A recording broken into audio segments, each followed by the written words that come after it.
Hey guys, this is Roxy with Meet Roxy Jordat, and I am just over the moon and past the galaxy today because I have got EveElise and David Buskirk here with me, and we're going to do a coffee room chat and just kind of dig into their lives a little bit, dig into, how they're becoming successful online marketers and their entrepreneurial skill sets. So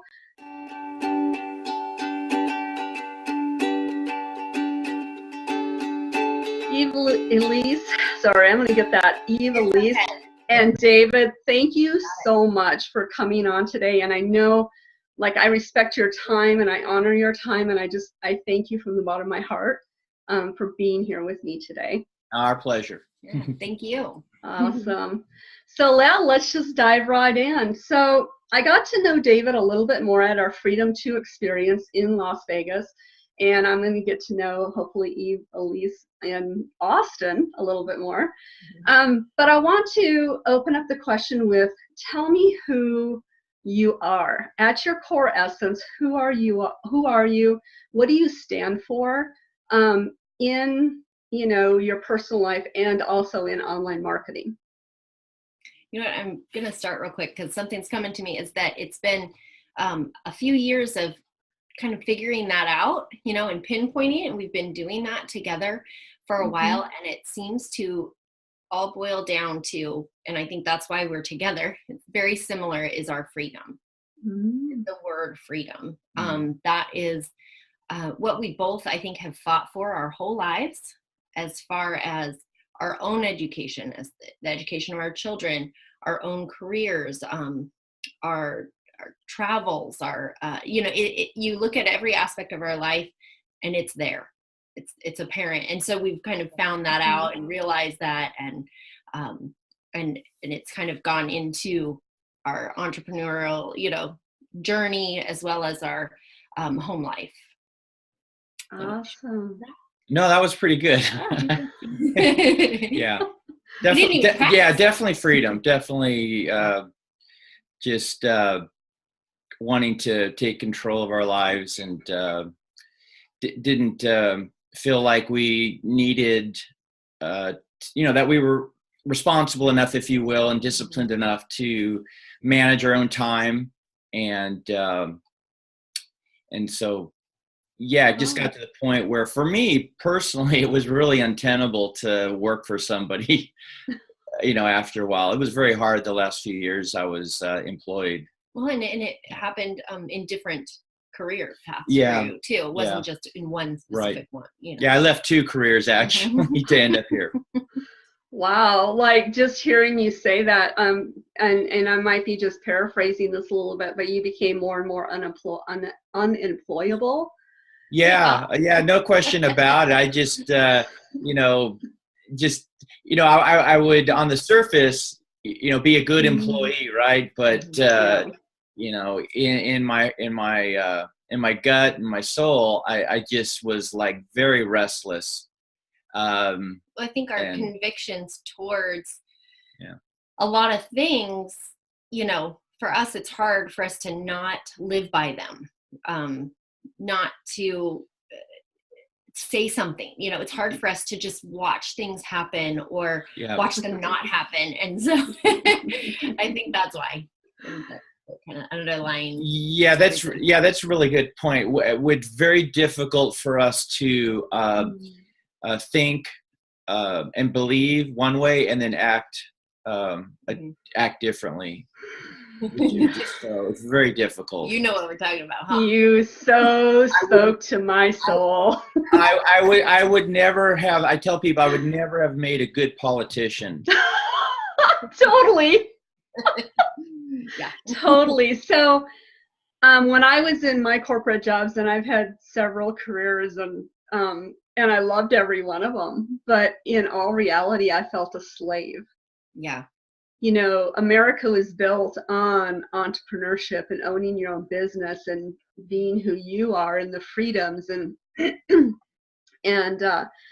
I so get that, where you are a good employee on the surface, but inside you're just in that turmoil. And for me, it was just sucking the soul and the life out of me. Yeah. And I didn't want people to know that of me. That wasn't me at all. So I totally get what you're saying. And so just a question here, like talking about, being in the corporate job and then coming into online marketing and entrepreneurship, there's going to be some adjustments in there because we have that employee mindset, and then all of a sudden we're the boss and we have to answer to ourselves. So can you just elaborate on that a little bit more? What did that take? And yeah, I'm going to leave that question open, because you guys are really good at just being real and out there. So I'm going to leave it right there and let you take over. All right. So check this out, Roxy. We've been doing this 20 months, or what? We're now in our 21st month of doing this. And we talked about it for 10 years, 21 months in. And probably the most difficult thing, or the biggest transition, is creating a schedule.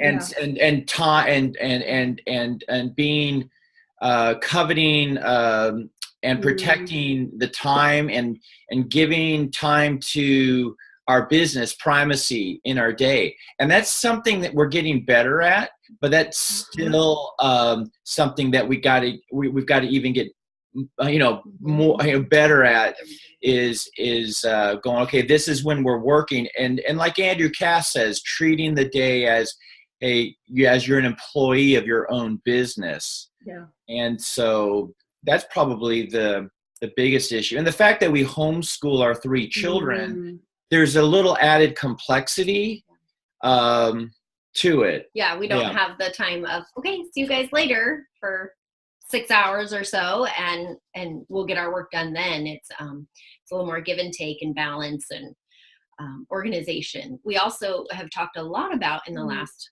21 months is discipline.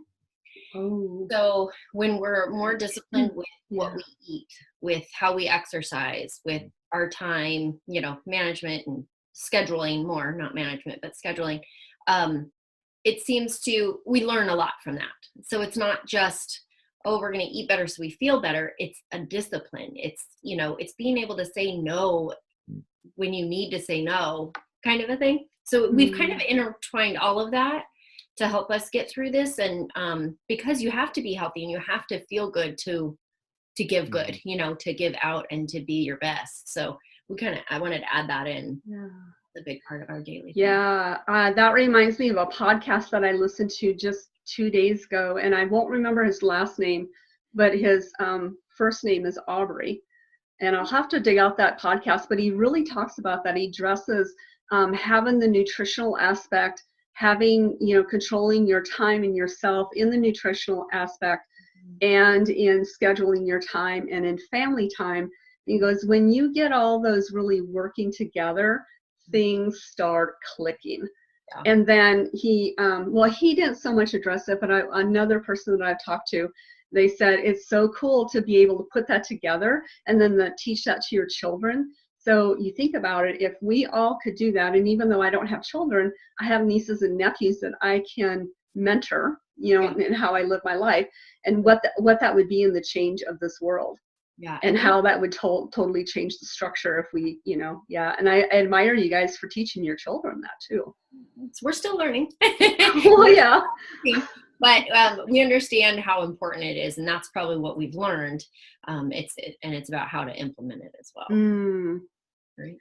Yeah. But I think the main question was what we're doing and what we have done in the past 21 months, like what we've learned. Yep. Right? What you've learned, how you've grown through that last 21 months. Yep.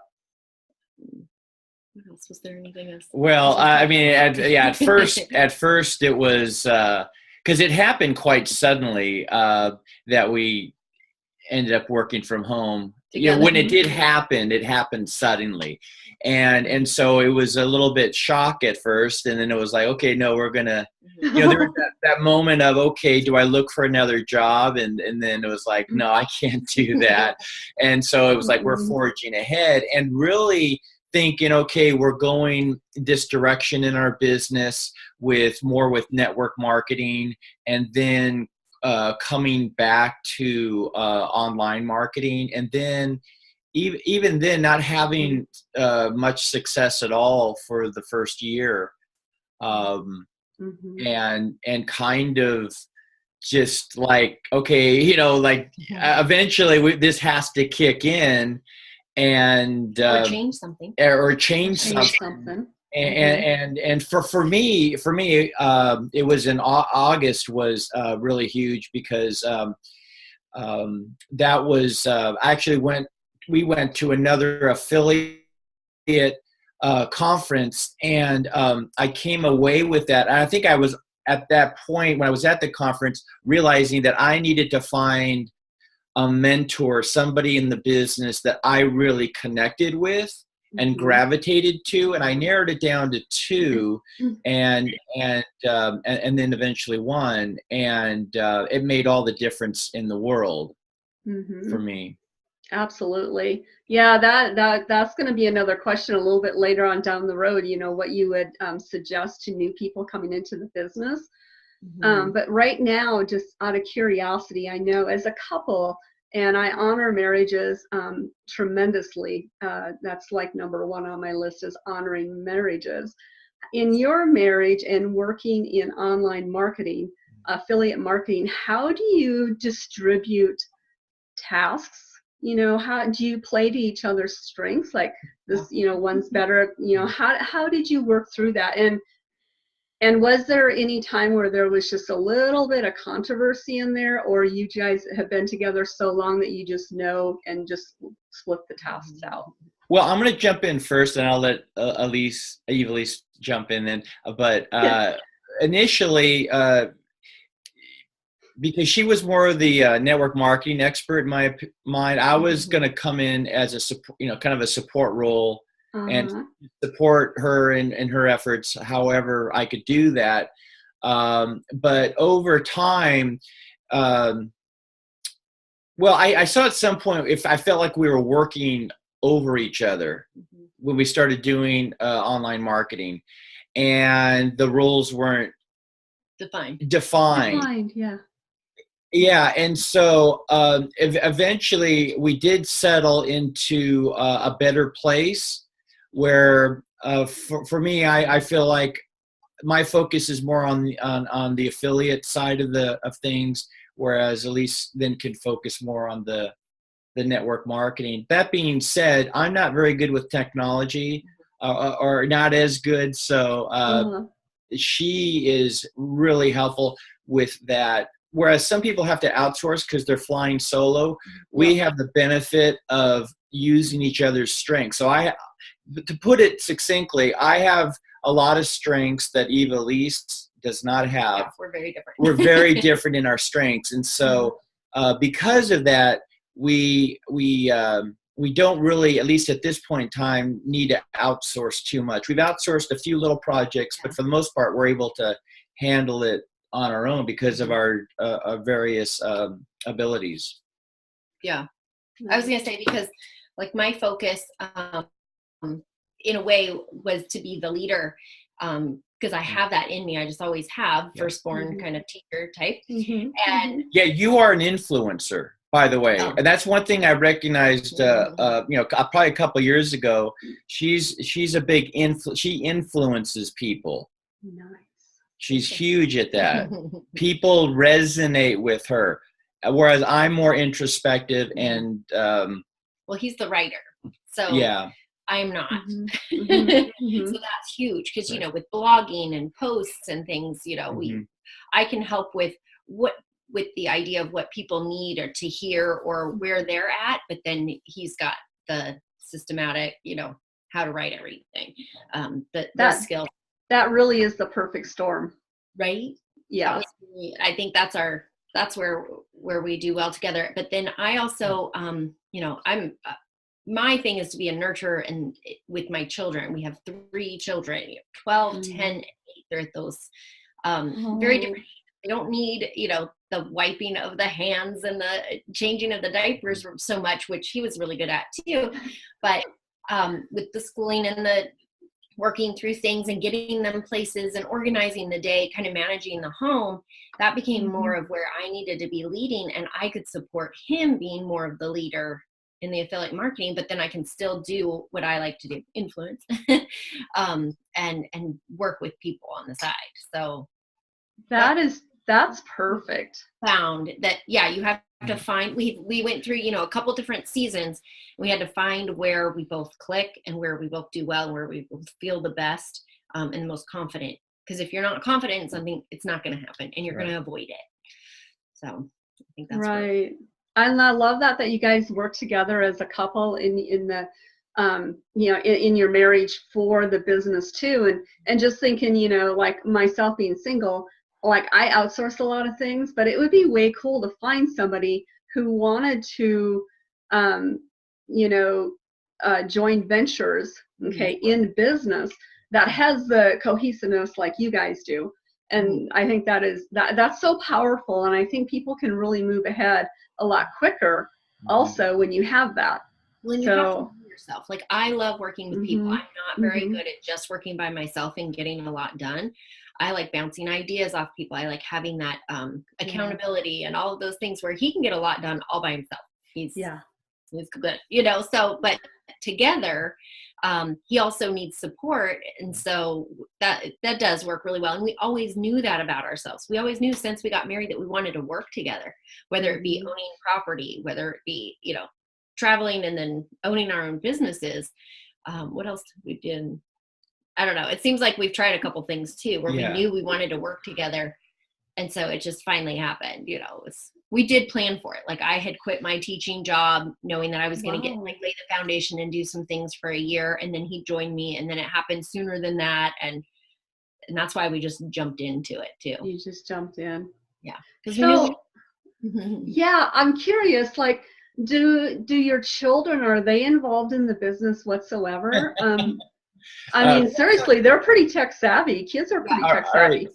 So I got a story for you. So in December, and we put together our first webinar, and so we had to do the right. We got the ScreenFlow app, and our 10-year-old son. I had some questions about recording. Hey, I was having some problems. Hey, and I had mentioned something to him. He goes, "Oh, I know what that is. I've never heard of it." Yeah, and he from gaming, I guess. Yeah, maybe from gaming, but he knew exactly how to troubleshoot ScreenFlow for me, so I could do what I needed to do. That being said, we're going to be on a e-commerce webinar beginning next Monday night. And we've actually invited him to join us on the webinar because we're thinking he may get this more, putting together an online store, he may get this more than we will. And if so, let him run the store perhaps. Absolutely have that partnership with your children in the e-commerce because they know it way quicker than we will ever know it. That's for sure. I need to hire some teenagers. No kidding. Yeah, I mean, I think there's a lot to that. I mean, I feel like I was right on the cusp of, when the personal computer became so common. I mean, I was already probably 30 years old. I'm thinking not quite, they're 29, 30 years old. I didn't have the benefit of growing up with the PC on my desk and an iPhone in my hand.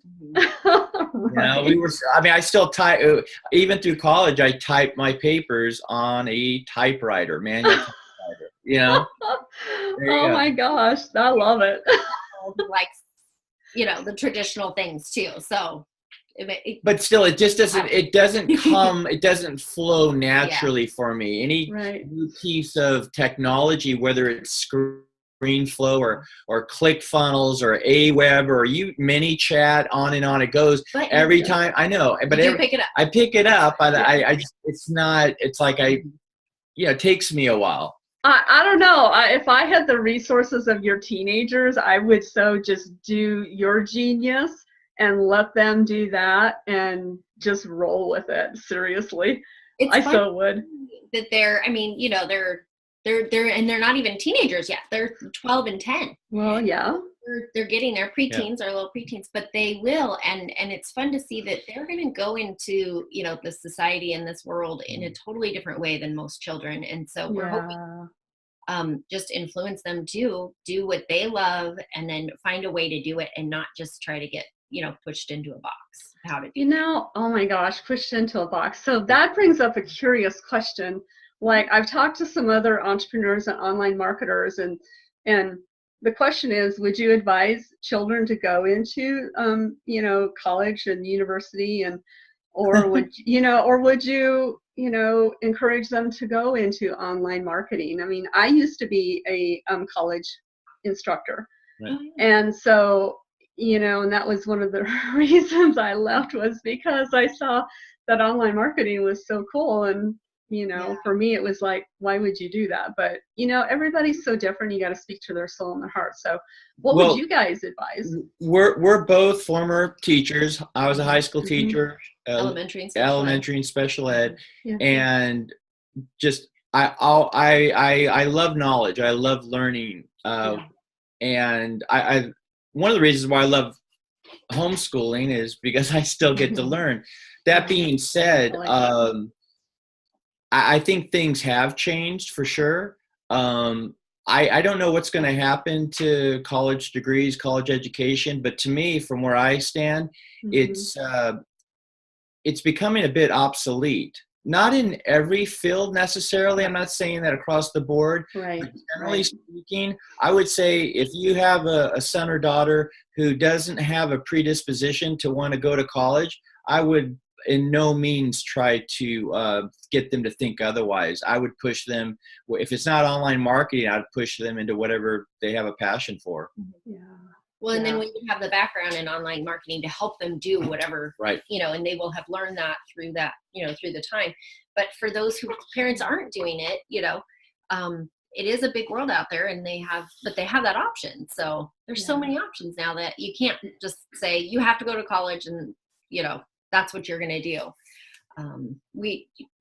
David's daughter, she just went through her 4 years at the university, and you know, it was a very interesting and different time and different experience than we had to watch. And we would have advised, you know, a little bit differently because of the money and because of like the way you could do it, you know, community college and then university or whatnot, and knowing what you want to do in a way before you go, because that would help.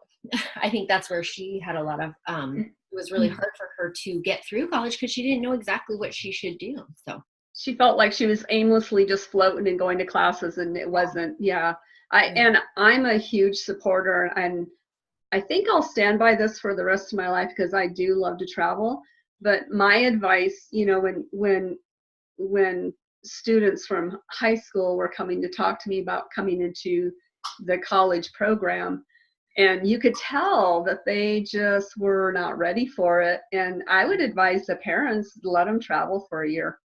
Go find themselves, discover who they are, and then figure out and get international experience.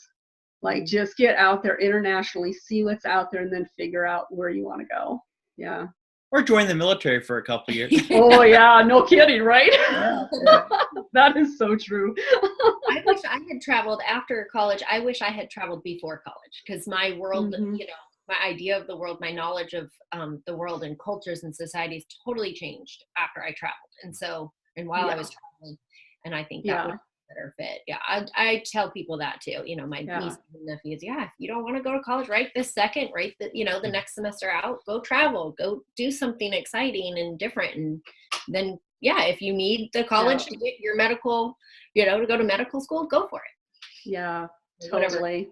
Whatever you need, So we're kind of leaning more towards, you know, telling them, you know, or advising them or influencing them to go into entrepreneurship and into online marketing. So what would be some key things that you would tell them when they first start out that they would need? Like, what are things that you maybe maybe not overlooked, but were not aware of, that you, looking back, you'd say, these are 3 things that I strongly suggest that you do going into online marketing?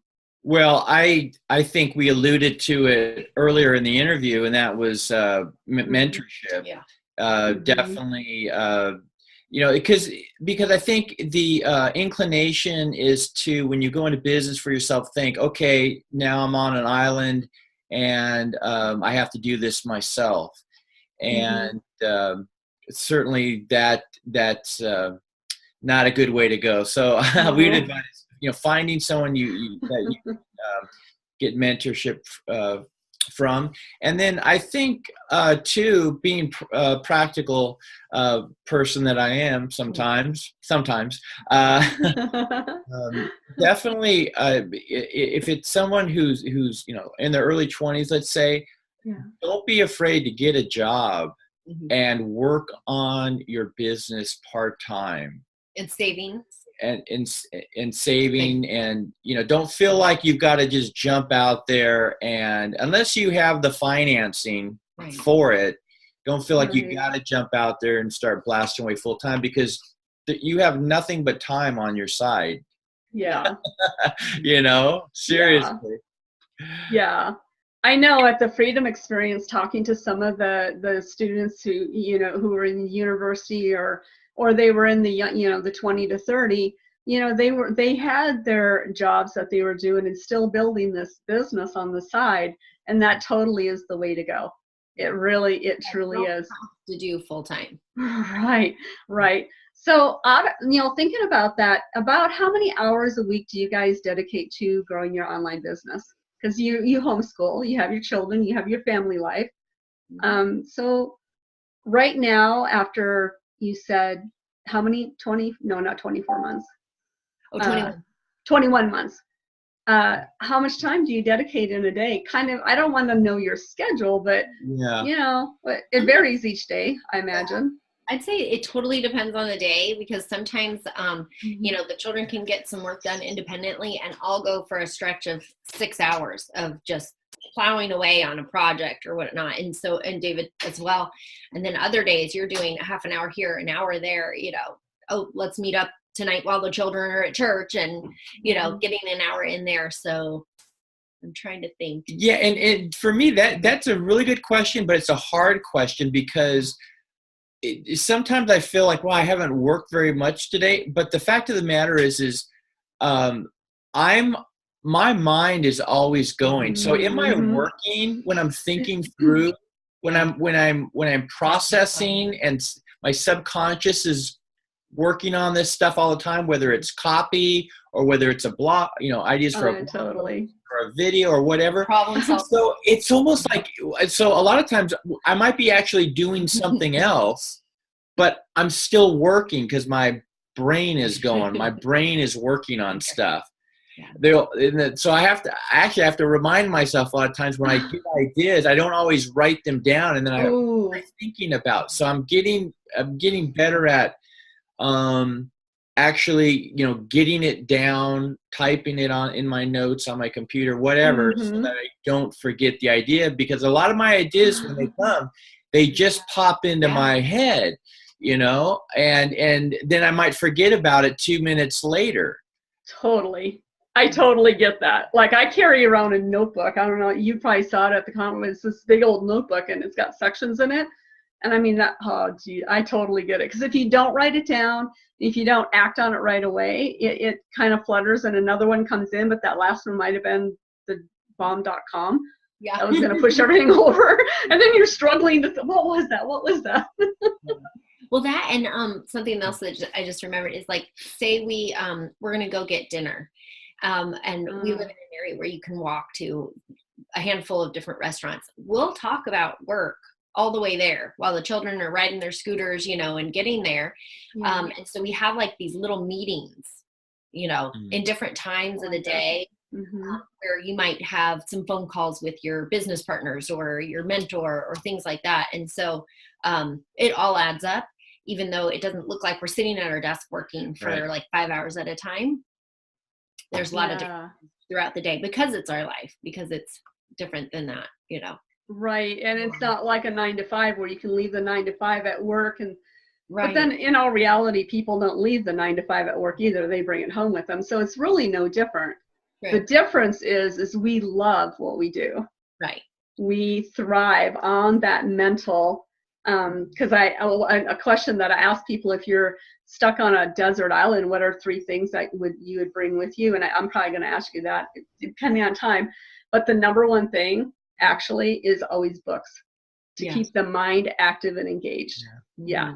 But let me finish off the question by responding this way too. I notice about myself that I definitely tend to work better first thing in the morning. That's probably true for a lot of folks. And if I can set aside like even 2-3 hours in the morning, I can sometimes get everything, the big things done and out of the way right away. And then I feel a lot better about the day and can just manage some of the little things. So I tend to operate really well that way. And I can be very, very efficient in the morning and get 2 or 3 big things I want done out of the way right away. And don't you think that efficiency comes from knowing that you can control your mind and really stay hyper-focused and know that you've got to hit the grind at that time to get it done? Yeah. That's huge. Yeah. Before the children wake up. Well, it's weird. Whenever I've not been able to do that on any particular day, as the day wanes, it's something weird happens where if you haven't established that discipline right off the bat of getting the big things done, the day it doesn't seem to happen for me in the afternoon. It's not like, okay, I didn't get my stuff done this morning, I'm going to get it done this afternoon. I don't have the same level of mental acuity or something. It's weird. Yeah. Right. So well, let's lighten it up a little bit. Not that we've been heavy, because we love this stuff. We could talk about this for hours. So what do you and your family like to do for hobbies? What do you guys, like? Is it the afternoon that you get out and go play with the family and go things? And how adventurous are you? Like, I want to know your adventure side, because as entrepreneurs, we can be really focused and, concentrating. But then there's that side, like, I've just got to break out and just do something adventurous and, just clear the air. And then awesome ideas come back into my head. So what's your adventure side and what are hobbies that you like to do as a family, maybe individual? Well, here's an example. Last week, last Wednesday, we're normally at our community day with our homeschool group, and we had a week off, and there had been snow in the mountains here just east of San Diego. So we took the morning right away, jumped in the car, went 45 minutes, played in the snow. I saw that. Got some breakfast, at the cute little mining town up there, Julian, and tried to meet up with some friends, went to another park, just kind of explored the mountains up there, which was something we loved to do. And it was gorgeous. And you could tell we were just, everybody was just loving it and just doing something they've been wanting to do. The children have been asking, when is it going to snow? When are we going to see the snow? Because we do that about every winter. Here or Arizona, and then we headed down to the beach to meet up with some friends for school and did review work for the children and played in the sand. And so for us, it's being out in nature, getting to the beach or the mountains is huge for us. So adventure is traveling. We went to Portugal for our honeymoon. Traveling and going to different places, but we're not going to jump off, go to bungee jumping. Okay. Right. Well, yeah. So we're not really, we're risk takers, but not that risky. Yeah, we're not, what is it called? Freebasing? Freebasing? Or they put the squirrel suits on in Norway and they fly down that. Oh my gosh, that's crazy. But I love roller coasters, so we'll go to, different places with the children. I love that. He's not so much of a roller coaster kind of guy, but adventure being we've gone on many road trips. We've taken to travel, up the coast of California. We did go hot air ballooning. That was my first time doing that in December, wasn't it? Yeah, it's hard for me to think of that as risky because I've done it my whole life. Well, but I always forget. Yes, you did do that. I did do it. I was not thinking I was going to go up, but You got to try it. You did. Yeah, the operator could tell once he got up about 750 feet that I was grabbing onto the basket pretty tightly. So he said, I could tell you're pretty stressed out. You want me to bring it down a little bit? Like, yeah, sure. You did it. Yeah. I remember the first time I went ziplining. It was at Robert Redford Sundance Resort in Utah. Ooh. And I just thought, you know what, like, I've got to do something risky. So I said, I'm going to do this. And so we're headed up, you know, they're taking us up on the truck. And they said, so who's all done this before? And I'm like, I didn't say anything. And they said, who hasn't done it before? And I was the only one. I was like, raising my, me. And he goes, you're going first. I'm like, oh. Oh, yeah. But by the third time that, you know, the third platform, Yeah. I was actually running and jumping off and getting more velocity and speed to go down the zip line. So I figured it was a fine day to die. It was have fun. But then you hear about folks who hot air balloon over the Grand Canyon and stuff like that. Yeah. And just the idea makes me sick to my stomach. That's a lot of height. I'm afraid of heights, man. I really am. Yeah, I'm not good either. Oh my gosh. Okay, so that question goes to why we're doing what we're doing. Is we want to be able to have adventures. We don't want to be stuck and having to wait to go on a vacation when everybody else is going to be there. Yeah. And then it's, you know, and it ruins the situation or the experience. And so that's big for us, doing things, you know, not when everybody else is doing them. So that's one of our big whys in this. Yeah. I always do things during the week instead of the weekend here in Colorado because it's a lot more quieter. Yeah. Totally. With yeah. You'll never see us at the beach on a weekend. Unless right. you want to see well, them, yeah. You know. So curious, you know, I think about the families and in your marriage and in writing a book. I think publishing a book is amazing. I've talked to some people who have wrote books and how it brought them through even more transformation and growth. So if you were going to write a book about you and your adventures, your online marketing, your family, what would you name it? Oh, Just As We Are. I love it. I love it. So elaborate on that just a little bit more. It just came to me yesterday, actually. I was thinking about that. I mean, I guess it just we're not high maintenance people or showy people. So I think that's would best be a best title, if you will. That's congruent with our personalities. And not showy, not meretricious. We don't want a bigger house or a night, you know, big boat. You know, all the trappings that come with money. So simple. Yeah, less is more for us. Yeah, I think if I might guess, it might be life experiences. Yeah. More of those. Yeah. Totally. I'm totally into that too. Well, I'm going to jump into a little bit of off script here, and I want to know, what was your experience at Freedom to Experience, David? What was your biggest takeaway from that experience? It's so different for me coming into, you know, that kind of realm from network marketing. And I'm not saying network marketing is bad. It's just a whole different realm. So what was your biggest takeaway from the Freedom to Experience in Las Vegas? Yeah, well, for me, you know, well, the conference itself was similar to the previous mastermind conference we had been to, just on a little larger scale, in that it was a very non-hypey event. And that's a good thing. And that's a good thing. That's a good because thing.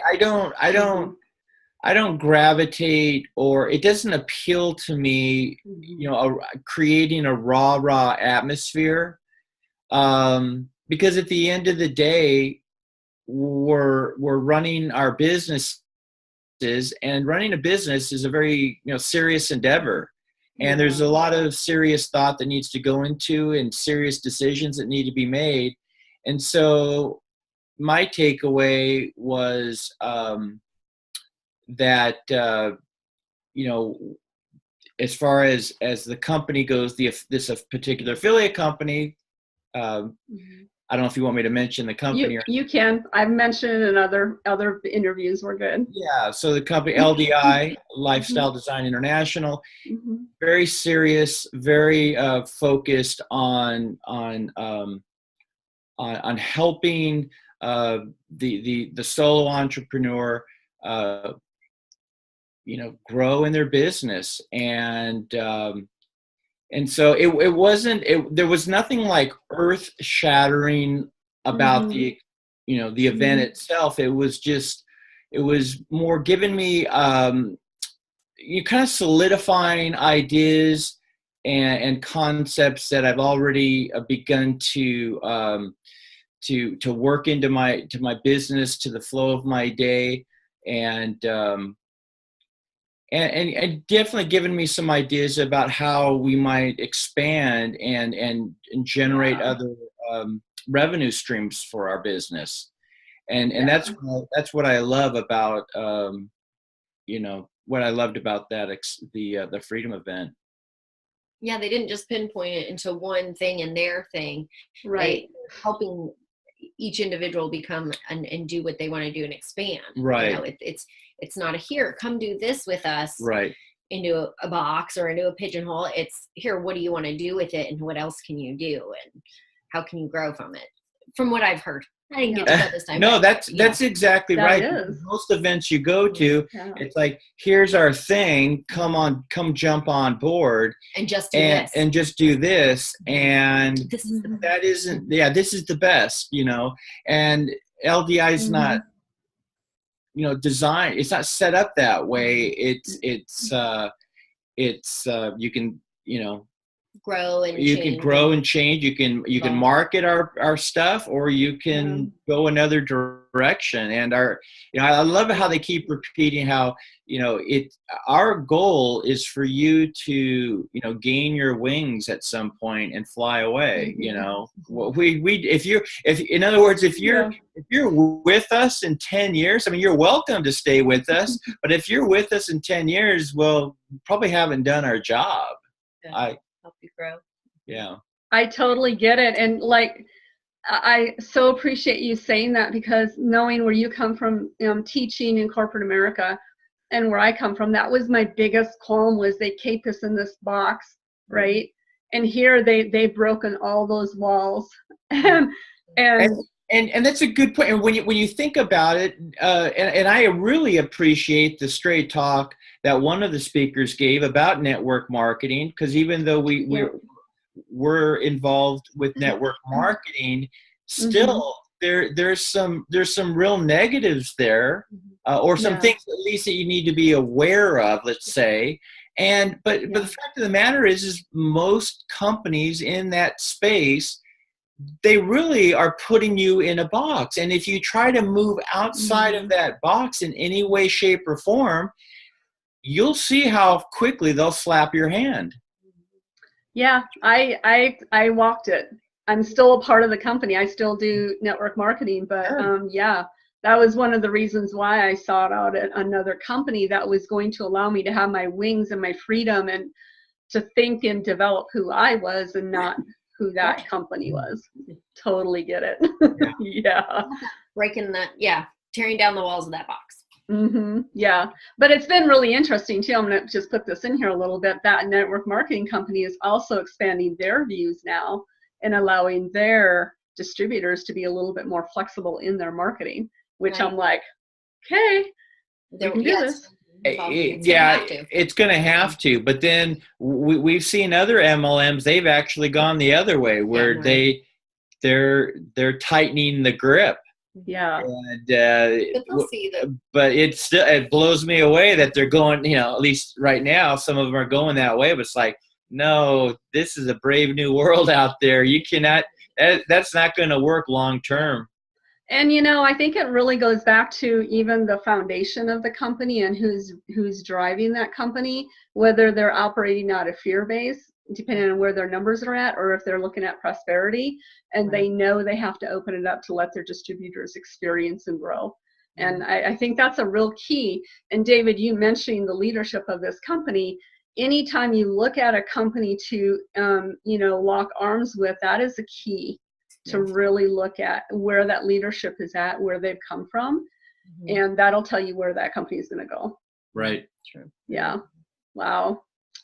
Oh my gosh. I don't know. I just love talking to you guys. I know when I talked to David in Las Vegas, we did it at the golfing place, and there was just something there that I needed to know more about you two as a couple, and growing your online business, and just the conversation that we had there. I was just like, wow, there is really some depth in this company, or in this couple and what they're doing in their businesses. So I want to thank you for coming online with me today and doing this interview. You have so enriched my life today, and you will enrich everyone else's life when they watch this video. You have got such solid gold nuggets, that you shared, that I truly know that the listeners are going to grab a hold of and just and marinate in it. So as I put this video out there, where can they get in contact with you? Like, you guys have, especially people who are operating as a marriage and online marketing, I would love for them to connect with you and, to be able to reap some more benefits from your experience so far. So where can we get a hold of you at? Yeah. DavidandEveElise.com. Okay. Kind of our hub. And then we're on social media, mostly on Facebook. Okay. Would be the easiest way to get a hold of us and to, kind of see where we're at and what we're doing. We do have a fan page, David and EveElise. Okay. The page, and then our individual timelines, and cool. And then you can connect with us, and all those other little ways. But those steps. Right. Okay, so as parting thoughts, I think we've had kind of a broad subject today, but maybe, what is something that is maybe sitting in your mind right now that you're like, man, I wish Roxy would ask me this, or I really need to be able to express this before we end this chat. So I'm going to open it up. What is something that I got some. Okay. I think through this journey, we had to figure out what we were going to do to help ourselves. Like, how were we going to make our own living and stuff like that. But then we found, I could even see it come out of David, the passion of being able to help other people, to help those who feel stuck, to help those who are, even if it's just inspiring somebody to homeschool and then work from home, or work from home and then homeschool, or not homeschool, whatever they desire and whatever is good for them, to follow that and to do that, but also to just kind of be there to help others. I know it sounds kind of cliche and a lot of people say that, but it always comes back to that, because if we're not going to be there to give, then we're not going to receive anything. But really, it's not about receiving anything. It's about just putting more out there every day. And what can we give away is probably how you start to think about, how you change and how you're growing in your business is, what can we give away? Yeah. We took for a while, we were gaining, learning, taking from other people and learning from other systems and whatnot. But then you find out what you can start giving away, and that's the silver lining. And then for me, risk is a word that I've thought a lot about, and when I was a financial planner, I talked to clients about risk and different kinds of risks when it comes to money. But when it comes to taking a risk like we did, people, where you just, all right, well, we're going to work from home and not find a secure job. People tend to look at that as that's risk. But then there's the flip side of that, which is maintaining the status quo. Yeah. And it became an easier decision to go this route when we understood it's all risk. There's no such thing in life as no risk. It's just the kind of risk that you're willing to take or that you want to take. And for a lot of people, they hold on to the status quo so tightly. But for us, that was a non-starter, because that meant nothing was going to change. That to me is more risky. Well, yeah, your health was going to start to, you know, have consequences, you know, with the amount of stress and unhappiness. You have to look at that too. I mean, that is a huge risk. So yeah, that holy cow, that's a whole nother interview right there. Yeah. But totally, because the illness, I was there also, so I totally get. I think I added on 20 more years to my life going in my own business. I really do. And the doctor probably even told me that. So yeah. Since you have gone away from corporate. Yeah, it's gone. Yeah, because the difference is I can rely on myself, and then people like you and other, you know, to come together as a community and to develop something and that's really going to pull our soul forward and what really truly brings us happiness, versus, you know, again, being in the box and just you know, that soul sucking out of you. So both you guys, those ending remarks were phenomenal. That is really some good stuff. I'm lack of words right now. That's sometimes hard for me. Well, thank you for giving us an opportunity to share a story and hopefully help others journey, because it's a journey. That is exactly the reason why I'm starting to interview entrepreneurs and online marketers, is to give back. And especially, you know, like I know you guys don't probably realize this, but I follow a lot of people and I follow you guys and I love what you do. And so I've reaped some benefit from that. And that's one of the reasons, other than to get to know you, but I want other people to know you, because you guys have so much to give. And I have so much gratitude towards that for what you've done already. And so that's one of the driving reasons why I've started doing these interviews, is to bring people out and say, take a look at these guys, like look at what they're doing and how they're meshing family and marriage and online marketing, and it works, and you're happy, and you are exactly where you're supposed to be and where God has you to be right now. And that is huge. And I look for that. Very true. Yeah. We're forging the path. Thank you so much.